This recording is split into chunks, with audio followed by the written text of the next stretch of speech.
Hello viewers, আসসালামু আলাইকুম। সবাই কেমন আছেন? আসলে সবাই ভালো আছেন। আপনাদের জন্য আবার নতুন নিয়োগ চলে আসছে, সেটি হচ্ছে রাশিয়াতে। তো রাশিয়াতে অনেক ভাই প্রশ্ন করেন হচ্ছে রাশিয়াতে ডেলিগেট কোথায় ডেলিগেট হবে, আমি ওইখানে যাব। তো অনেক ভাইরা আছেন যারা ডেলিগেট ফেস করে যেতে চান, বাট ম্যাক্সিমাম হচ্ছে ফেক হয়, তো ডেলিগেট হয় না। এই জন্য আর কি দেখা যায়, আর ম্যাক্সিমাম 90% সিওরিটি থাকে যেখানে ডেলিগেট হবে ওইখানে হচ্ছে কনফার্ম, তাদের হচ্ছে ইন্টারভিউ কনফার্ম হয়, ভিসা হয়।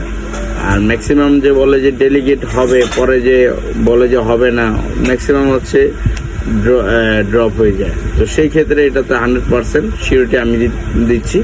তো সেখানে আমি তাদের অফিস ভিজিট করেছি সব কিছু।